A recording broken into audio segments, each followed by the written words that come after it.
Helped her son pay off his gambling debts one last time, slamming $260,000 down on the floor. But as soon as he got the money, he went back into the casino until he lost it all. Once again, he lost his desire to live. To others, Mark is a brilliant college professor. He had a wealthy family. His grandfather was the 17th richest man in California, but it all seemed to have nothing to do with him. He thought he was going to inherit his grandfather's money, but his grandfather gave it all away to charity. He didn't leave him a penny, because he knew Mark was a gambler. He would have lost any amount of money he was left. He didn't inherit a huge amount of money. He said goodbye to the funeral early. He went to the casino instead. He changed his chips for $10,000. He came to the table and threw in all his chips.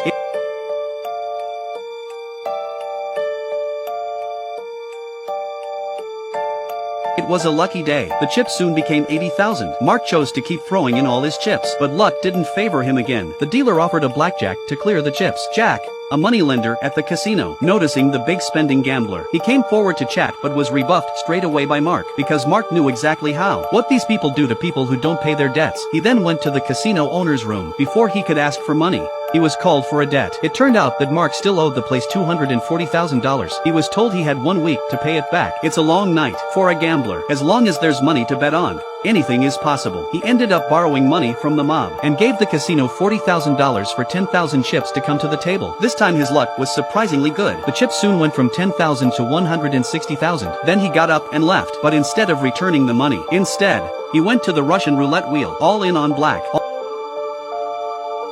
All the punters gathered around, waiting for the result, but it turned out he'd lost it all again.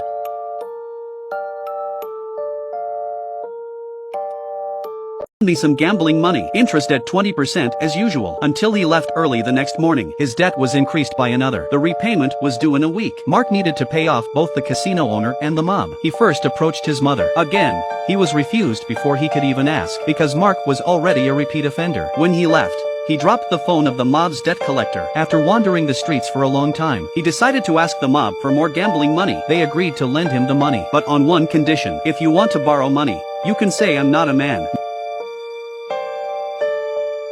Many gamblers have no principles or dignity when they are desperate, but Mark didn't give up his dignity just because he had borrowed money. The day of repayment was approaching. That day his mother came to Mark. She had received a threatening phone call from the mob. What would they do if the money wasn't paid back? Cut my limbs off and throw them into the street, and find my family. Mark's mother decided to help him one last time. Mark got the $260,000, only to walk into the casino once again. As expected, he lost it all again. He woke up. The mob got to Mark first, although he couldn't borrow any more money. But Jack had looked into him. Knew Mark had a student who played in the league. He wanted Mark to persuade the student to play a fake game, to offset the money he owed. Mark found the student, told him about the dummy game. He didn't persuade him to play a fake game. Instead, he asked him to make his own choice. The student then asked Mark, "Am I going to get you out of this mess?"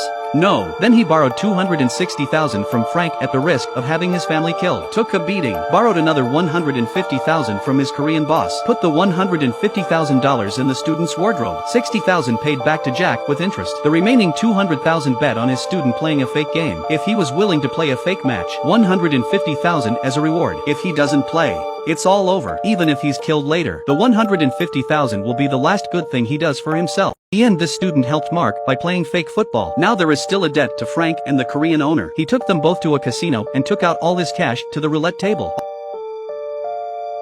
All on black.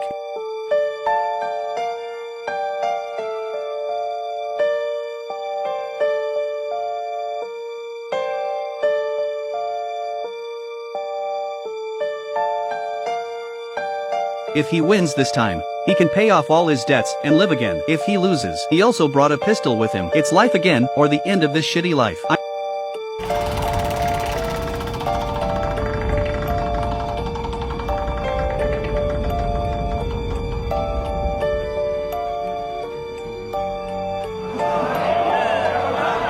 I'm playing for those two gentlemen.